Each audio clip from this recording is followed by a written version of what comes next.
Hi BPI! Saan po ako pwede mag-apply ng credit card? Wanna know what my favorite life hack is? Applying for a BPI product sa Lazada. Believe me when I say, wala nang mas dadali pa. Here's how to apply for a BPI product anytime, anywhere.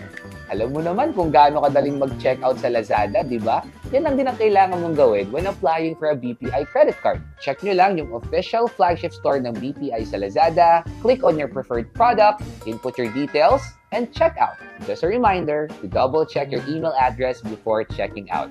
Kasi dito isasend yung link to the application form. Once na nakita nyo na delivered na yung product, that means na na-email na sa inyo yung next steps for the application. Just fill out the form, submit, and wait for a confirmation email or text saying na approved yung application ninyo. And that's it.